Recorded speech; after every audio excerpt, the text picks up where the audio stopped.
नमस्कार, मैं हूं मृत्युंजय कुमार झा और आपकी खबर आपका फायदा में आपका स्वागत है। क्या आप भी अपनी सेहत सुधारने के लिए प्रोटीन सप्लीमेंट या विटामिन की गोलियों का सहारा ले रहे हैं? आजकल इनका चलन तेजी से बढ़ रहा है और कई डॉक्टर भी नेचुरल सोर्स की बजाय सप्लीमेंट को बढ़ावा दे रहे हैं। लेकिन क्या आपने सोचा है कि ये प्रोटीन पाउडर और विटामिन की गोलियां आपकी सेहत को बनाने की बजाय बिगाड़ भी सकती हैं? आज हम इसी पर चर्चा करेंगे और समझेंगे कि हेल्थ सप्लीमेंट लेना कितना सही है। जानेंगे कैसे प्रोटीन के नाम पर आप अनजाने में अपनी सेहत से समझौता भी कर रहे हैं। इन तमाम मुद्दों पर डिटेल में बात करेंगे, लेकिन उससे पहले देखिए यह खास रिपोर्ट।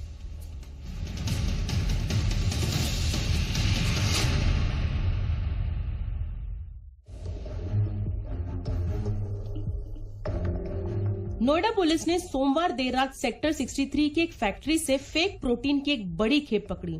दरअसल दिल्ली के रहने वाले एक व्यक्ति ने शिकायत की थी कि उन्होंने इस ब्रांड की प्रोटीन ऑनलाइन खरीदी थी और इस्तेमाल करने के बाद उन्हें लिवर इन्फेक्शन के साथ ही स्किन की बीमारियां हो गई। ये तो हुई फेक प्रोटीन की बात, लेकिन क्या हमारे शरीर को अतिरिक्त प्रोटीन या विटामिन की जरूरत है? क्योंकि प्रोटीन पाउडर और विटामिन की इंडस्ट्री काफी तेजी से बढ़ रही है। सिर्फ प्रोटीन पाउडर की ग्लोबल इंडस्ट्री करीब $14 बिलियन की है। प्रोटीन पाउडर एक प्रकार का प्रोटीन सप्लीमेंट होता है। इन्हें विभिन्न खाद्य स्रोतों से तैयार किया जाता है, जैसे डेयरी, अंडे, सोया, मटर, चावल।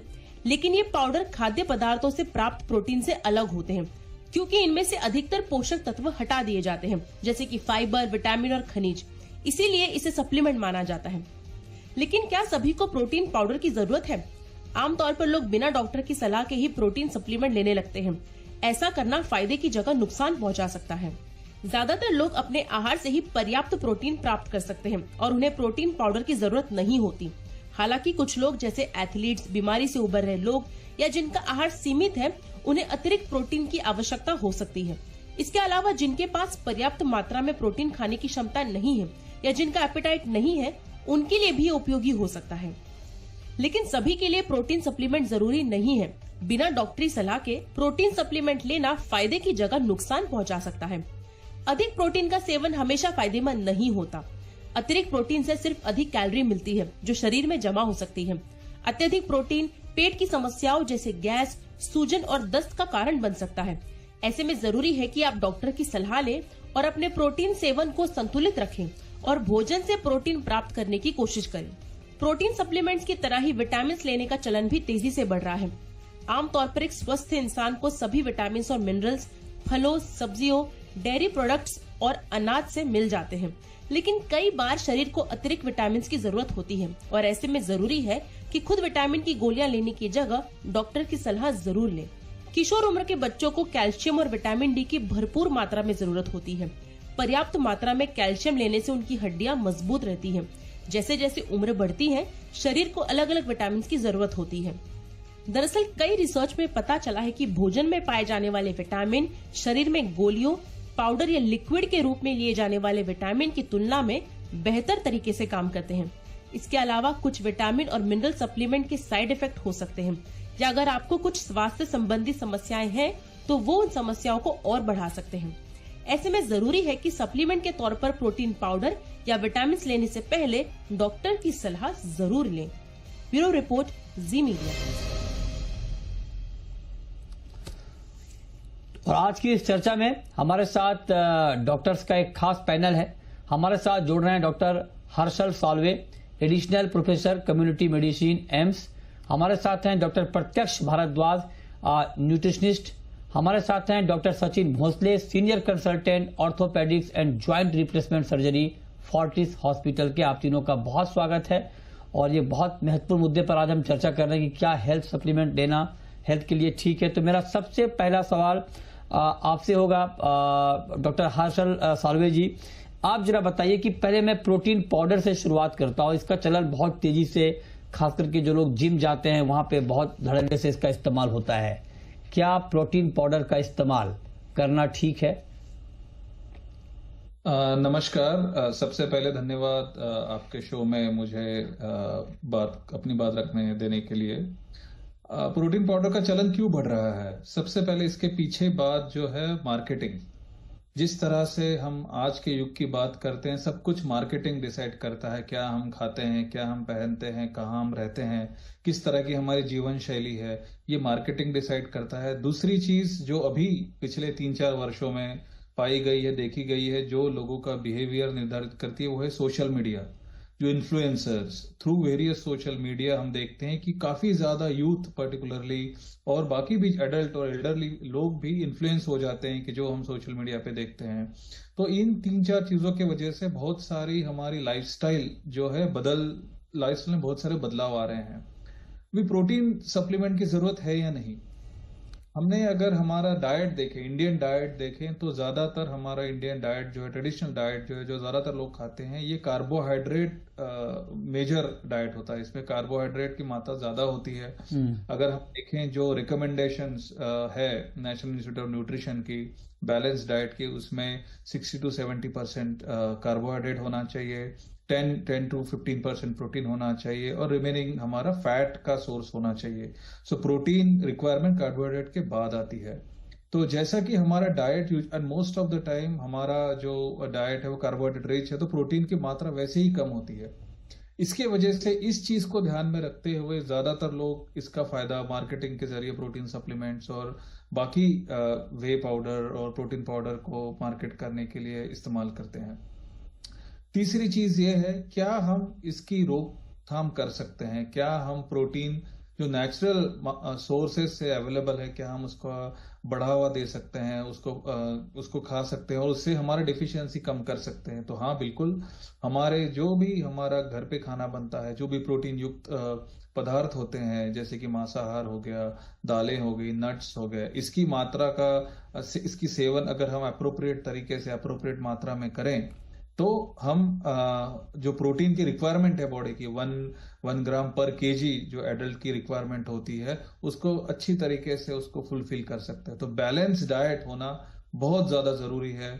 फिर हमें सप्लीमेंट लेने की जरूरत नहीं पड़ सकती।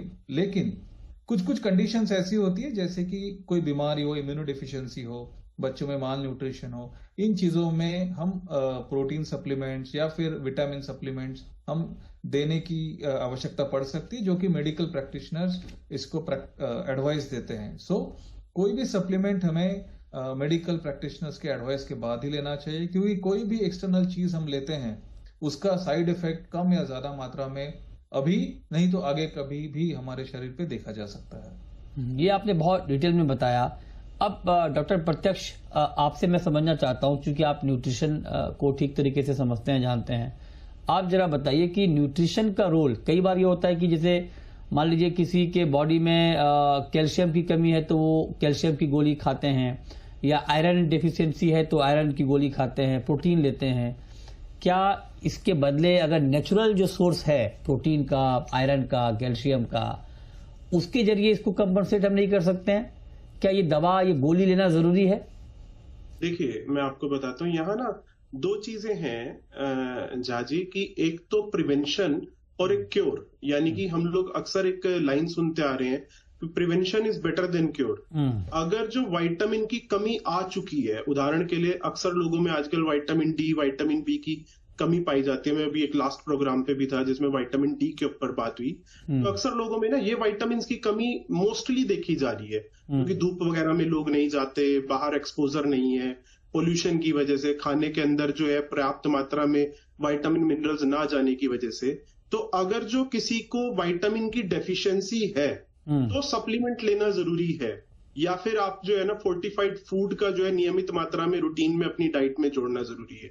पर अगर जो आपको विटामिन की कोई डेफिशिएंसी ही नहीं है तो खामा में विटामिन डी या बी लेना ठीक नहीं है। जैसा भी डॉक्टर साहब ने भी बताया कि अगर जो विटामिन की डेफिशिएंसी है तो उनके लिए टेस्ट है, उनके एक पर्टिकुलर एक निर्धारित रेंज है कि इतनी से इतनी सीमा के बीच में विटामिन डी होना चाहिए या विटामिन बी होना चाहिए। अगर जो उस सीमा से ज्यादा जाता है या उस सीमा से कम होता है, दोनों ही परिस्थितियों के अंदर गलत है।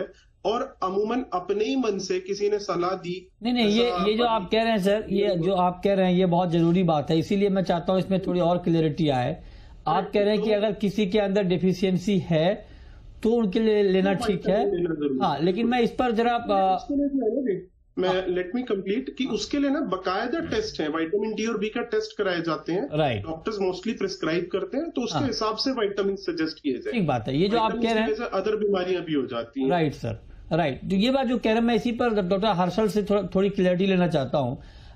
डॉक्टर साहब, आप जरा ये बताएं कि हम अभी ये बात कर रहे हैं कि मान लीजिए किसी के अंदर डेफिशिएंसी है विटामिन की, आयरन की या कैल्शियम की, क्या उस डेफिशिएंसी को हम नेचुरल सोर्स से नहीं ठीक कर सकते? उसके लिए दवा या पाउडर लेना ही जरूरी है? ये बहुत ही इम्पोर्टेंट सवाल आपने किया है। मैं एक एग्जांपल दूंगा जो हम अपने देश में कर रहे हैं। एनीमिया का एग्जांपल दूंगा, जो कि आयरन की डिफिशियंसी से ज्यादातर देखा गया होता है। तो हमारे देश में एक प्रोग्राम चलता है, आयरन डिफिशियंसी कंट्रोल प्रोग्राम। अभी बहुत सारे नाम बहुत चेंज हुआ है उसका। एनीमिया मुक्त भारत अभी उसका करंट नाम है।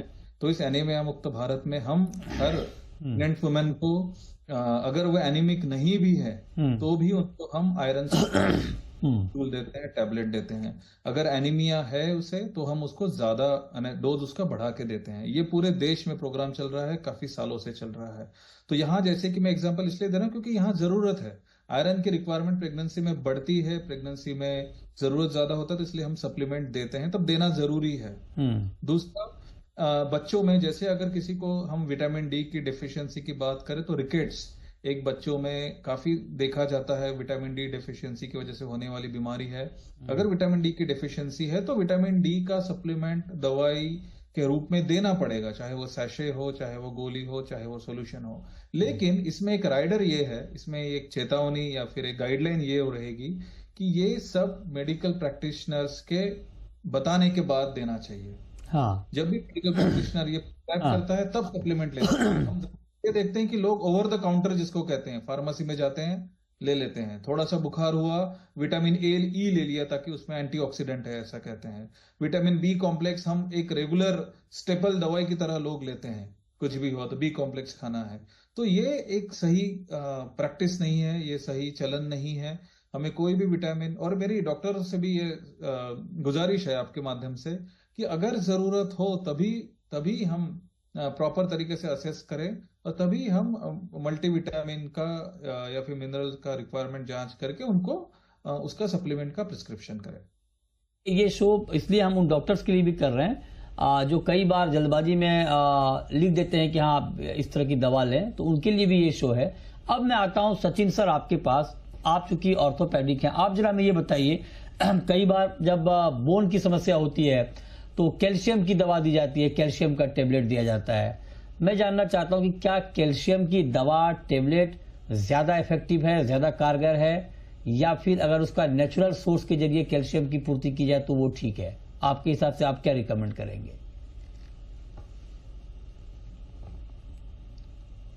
जी, कैल्शियम और विटामिन डी हाथ में हाथ लेके चलते हैं। हमें normally day to day life में अगर हमारा हेल्थ अच्छा है, हम एक्सरसाइज करते हैं, हमारा डाइट अच्छा है, तो कैल्शियम की गोली लेने की जरूरत पड़ती नहीं है। लेकिन कभी कभी कुछ सर्कमस्टांसेस ऐसे होते हैं जब कैल्शियम की गोली लेना पड़ता है। जैसे लेडीज आफ्टर मेनोपॉज के बाद में सब लेडीज को, या तो 60 इयर्स के बाद में सब आदमी लोगों को अगर कुछ डेफिशिएंसी हो, अगर ऑस्टियोपोरोसिस या प्रूवन फ्रैक्चर हो, तो फिर कैल्शियम की गोली लेने से फायदा होता है। फिर भी मैं सबको कैल्शियम की गोली नहीं देता हूं। कैल्शियम का एब्सॉर्प्शन अपने पेट में से होता है विटामिन डी से। विटामिन डी कोई भी डाइट में अवेलेबल नहीं होता है, उसको हमें सिर्फ सनलाइट एक्सपोजर से मिलता है। जो लोगों को सनलाइट एक्सपोजर नहीं मिलता है, जैसे ठंडे जगह पे रहते हैं, या तो बहुत सारा पोल्यूशन है, या दिन भर ऑफिस में बैठे रहते हैं, या तो पूरे कपड़े से बदन ढका रहता है, तो उनको भले कितना भी बोलो तो भी सनलाइट एक्सपोजर नहीं मिल सकता। और साथ साथ में कैल्शियम एब्सॉर्प्शन के लिए एडिशनल विटामिन डी सप्लीमेंटेशन देना पड़ता है। मेजॉरिटी ऐसे यंग लोग आते हैं मेरे पास जिनको इधर दर्द उधर दर्द, कभी थोड़ा सा गिरने से फ्रैक्चर हो जाता है। उनको मैं बोलता हूं हर साल आपको रोज की एक कैल्शियम की गोली और 60,000 यूनिट्स का विटामिन डी का जो गोली होता है वो हफ्ते का एक, हर साल 2 महीने लेना है। मेजॉरिटी लोगों को जो मेट्रोपॉलिटन सिटीज में रहते हैं उनको मैं ये प्रिस्क्राइब करता हूं।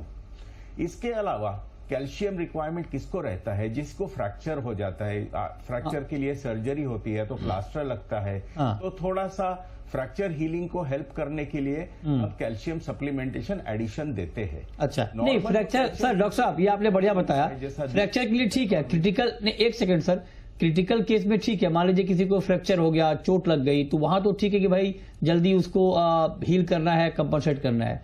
लेकिन मैं उन लोगों के लिए सवाल पूछ रहा हूं जो लंबे समय के लिए चाहते हैं कि मेरा बोन मजबूत रहे, कैल्शियम की दवा खा लेता हूं, मतलब जिनको कोई बड़ी दिक्कत नहीं है लेकिन वो सिर्फ हड्डी मजबूत करने के लिए या थोड़ी घुटने की दिक्कत है तो कैल्शियम की दवा। मैं उन लोगों के लिए पूछ रहा हूं कि उनके लिए क्या कैल्शियम की दवा ठीक है, या कैल्शियम की दवा की बजाय अगर वो अपनी डाइट में कैल्शियम शामिल कर लें खान पान में तो वो ज्यादा अच्छा रहेगा। इसमें आप क्या कहेंगे? डाइट का कैल्शियम सबसे इंपॉर्टेंट है, और हड्डी में कैल्शियम जाने के लिए in addition to good diet and good health आपको लगता है जिसको बोलते हैं वेट बेयरिंग एक्सरसाइज। जब तक कि आप चलेंगे नहीं, एक्सरसाइज नहीं करेंगे, तब तक कि आपकी हड्डी कैल्शियम के लिए भूखी नहीं रहेगी। अच्छा, पेट का कैल्शियम एब्सॉर्ब होकर हड्डी में नहीं जाएगा। हाँ, हमें पता होता है किसको कैल्शियम की डिफिशियंसी हो सकती है, जैसा मैंने बोला old age, post menopausal, chronic disease या किडनी डिसीज, जिसमें कैल्शियम का सप्लीमेंटेशन फूड से, खाने से इनफ नहीं मिलता है तो गोली देना पड़ता है। पर नॉर्मल जो आदमी चलता फिरता है, कोई बीमारी नहीं है, उनके लिए कोई कैल्शियम की गोली, कोई विटामिन डी लेने की जरूरत नहीं है। एक्सरसाइज करो, सनलाइट एक्सपोजर लो, अच्छा डाइट रखो, बैलेंस डाइट रखो, कोई गोली की जरूरत नहीं। बिल्कुल, ये आपने बहुत बढ़िया बात कही। छोटा सा ब्रेक लेंगे, लेकिन इस मुद्दे पर और भी बहुत सारे सवाल हैं, तुरंत लौटते हैं। ब्रेक के बाद भी हमारी खास चर्चा जारी है और हम आपको बता रहे हैं कि हेल्थ सप्लीमेंट लेना कितना सही है, कितना जरूरी है। हमारे साथ तीनों डॉक्टर यहां पर मौजूद हैं। अब डॉक्टर हर्षल, मैं आपसे जानना चाहता हूं सर कि अब प्रोटीन पाउडर की जैसे हमने बात की, मैं उन लोगों के लिए सवाल आपसे पूछ रहा हूं जो जिम जाते हैं और प्रोटीन पाउडर का इस्तेमाल करते हैं कि प्रोटीन अच्छी तरह से बॉडी में हो, बॉडी बने, उनके लिए आप क्या सुझाव देंगे? क्या उनके लिए लेना ठीक है या उनको अवॉइड करना चाहिए? ये बड़ा ही स्पेसिफिक सवाल है जो आपने किया है, जिसको पर्टिकुलर सवाल कहते हैं। प्रोटीन की रिक्वायरमेंट मसल बिल्डिंग की तरह होती है। जो प्रोटीन शरीर में मसल बिल्डिंग का काम करता है, सेल बिल्डिंग का काम करता है, इम्यूनिटी बढ़ाने का काम करता है। तो जो भी इस प्रोफेशन में है, स्पोर्ट्स में है, बॉडी बिल्डिंग में है, उनकी प्रोटीन की रिक्वायरमेंट भी ज्यादा होती है। तो आपने देखा होगा अब ये प्रोटीन की रिक्वायरमेंट कैसे फुलफिल करें? या तो नेचुरल सोर्सेस जो हमारे खान पान में प्रोटीन ही खाएं, उसे मांसाहार हो सकता है, अंडों का सेवन हो सकता है, जिसमें एनिमल प्रोटीन जिसकी बात करते हैं, जो ज्यादा, जिसकी बायोअवेलेबिलिटी ज्यादा होती है। यानी दो चीज मेरे ख्याल से देखना यहाँ जरूरी है, जो हम खाते हैं और उसमें से कितना एब्सॉर्ब होता है, शरीर में कितना जाता है। राइट। तो जो प्रोटीन की जब तक हम बात करें तब तक जो एनिमल प्रोटीन होती है वो ज्यादा मात्रा में एब्सॉर्ब होता है। तो जब भी आपको प्रोटीन की रिक्वायरमेंट ज्यादा है प्रोफेशनली, तो आपको या तो आप डाइट के तौर पर उसे इस्तेमाल कर सकते हैं। लेकिन आजकल जैसे मैंने कहा, फास्ट फूड का चलन है, फास्ट लाइफस्टाइल का चलन है, सबको रिजल्ट जल्दी चाहिए। कितना लॉन्ग टर्म उसका इम्पैक्ट हो उसका ज्यादा कोई ध्यान रखता नहीं है, जल्दी रिजल्ट चाहिए। तो इसलिए हम ज्यादातर अभी देख रहे हैं, स्पेशली यंगस्टर्स में, कि प्रोटीन पाउडर का डेली बेसिस पे सेवन करना शुरू है। अभी हम, जैसे मैं रिसर्च करता हूँ, रिसर्चर्स का माइंड सेट होता है कि किस तरीके के सप्लीमेंट का इम्पैक्ट किस तरह से शरीर पे हो रहा है। इसके लिए हमें कुछ साल लगते हैं इसको समझने के लिए। अभी हम ये नहीं बता सकते कि लॉन्ग टर्म प्रोटीन का इस्तेमाल करेंगे तो किस तरह से इसका इम्पैक्ट लॉन्ग टर्म शरीर पे होगा। शॉर्ट टर्म पे मसल बिल्डिंग होता है और आपका स्पोर्ट्स में आपको फायदा होता है, लेकिन लॉन्ग टर्म इसका कैसे इम्पैक्ट होगा आप, क्योंकि कोई भी सप्लीमेंट आप ज्यादा मात्रा में लेते हैं उसको सस्टेन करना मुश्किल होता है ज्यादा साल तक। कुछ समय के लिए आप सस्टेन कर सकते हैं, तो विड्रॉ करने के बाद आपकी बॉडी, आपका शरीर किस तरह से रिस्पॉन्ड करता है, इस पे और अध्ययन करने की जरूरत है।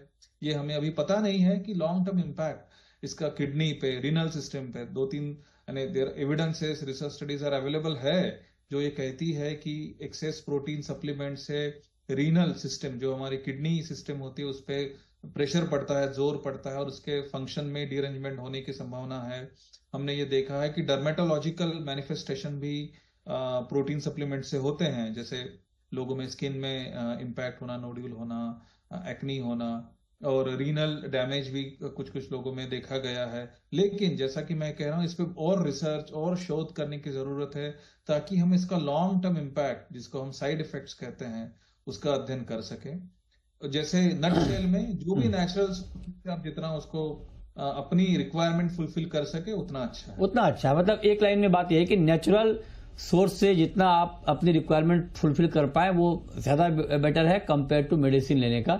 लेकिन अब प्रत्येक भारद्वाज जी, मैं नोट कर रहा हूं सर, मैं चाहता हूं कि आप एकदम संक्षेप में ब्रेकफास्ट, लंच और डिनर की प्रॉपर आप हमें डाइट बताएं, प्रॉपर थाली बताएं जिसमें सारे न्यूट्रिशन फुलफिल होते हों, और अगर लोग इसको फॉलो करें तो उनको शायद मेडिसिन की जरूरत ना पड़े। मैं नोट कर रहा हूं सर, आप बताइए ब्रेकफास्ट में प्रॉपर कॉम्बिनेशन क्या होना चाहिए, लंच में क्या होना चाहिए, डिनर में क्या होना चाहिए। देखिए कि दूध को अपनी डाइट के अंदर जोड़ के रखना बड़ा ज्यादा जरूरी है। बजाय हमें वेस्टर्न टाइप की डाइट्स पे जाने के, हम लोग मिलेट्स नाश्ते में ले सकते हैं, पोहा ले सकते हैं। अगर जो हमें पराठा या रोटी खानी है तो हम लोग स्टफ्ड रोटी ले सकते हैं दही के साथ। अगर जो कहीं भी लगता है कि पहले पास्ट में विटामिन की कमी रह चुकी है तो हम लोग फोर्टिफाइड प्रोडक्ट्स को अपनी डाइट के अंदर जोड़ सकते हैं। आजकल बहुत सारे फोर्टिफाइड यानी कि विटामिन डी, बी, ए युक्त दूध और दही आजकल मिल रही है। सर एक मिनट रोकूंगा, एक मिनट रोकना चाहूंगा सर।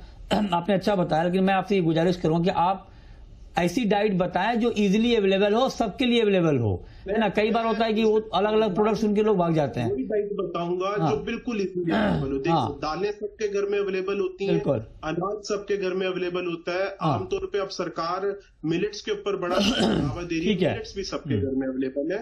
सब्जियां, फल, दोनों चीजें सब जगहों पे अवेलेबल है। तो अगर जो हम लोग नियमित तौर पे अपने इलाके में रहने वाला भी भोजन करते हैं ना, तो भी हमें विटामिन नहीं वो हो गया सर। सर स्पेसिफिक बताइए। आपने ब्रेकफास्ट का बता दिया कि दूध, मिलेट्स, पोहा, रोटी, दही ले सकते हैं, ठीक है।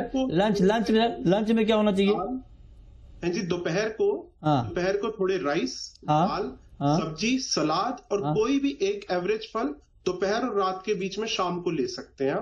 ठीक है। सेम आप जब रात की बात आती है तो रात का खाना थोड़ा हल्का होना चाहिए। अगर जो आपको 2 रोटी की भूख है तो 1 से 1.5 रोटी करिए। चावल रात को मत लीजिए, दही रात को मत लीजिए, 1 कटोरी सब्जी लीजिए। कोई भी ऐसी चीज ना लीजिए जिसे पचाने में पेट को ज्यादा मेहनत करे। रात में दूध लेना चाहिए। आप कहना दही नहीं तो दूध लेना चाहिए, मिल्क। दूध सिर्फ नाश्ते में, दूध या दही को रात को सेवन नहीं। अच्छा, दूध दही दोनों रात। बच्चों को भी नहीं सर, बच्चों को लोग आमतौर पर रात में देते हैं दूध, बच्चों को भी नहीं देना चाहिए। बच्चों के लिए तो देखिए, बच्चों के लिए एक अलग डाइट की जरूरत है। तो बच्चों को रात में दूध देना चाहिए सर, उनकी बॉडी की ग्रोथ होनी है, वो ग्रोथ पे है। बच्चों को देना चाहिए दूध रात में भी बिल्कुल। बच्चों को रात को भी दूध देना चाहिए और नाश्ते में भी दूध देना चाहिए। ठीक है, ओके। तो ये प्रॉपर डाइट हो गई, ब्रेकफास्ट, लंच और डिनर। अब सचिन सर आप जरा बताइए, हड्डी की बीमारी ना हो, मतलब बोन आपका दुरुस्त रहे, मजबूत रहे, इसके लिए आपकी टिप्स क्या है सर?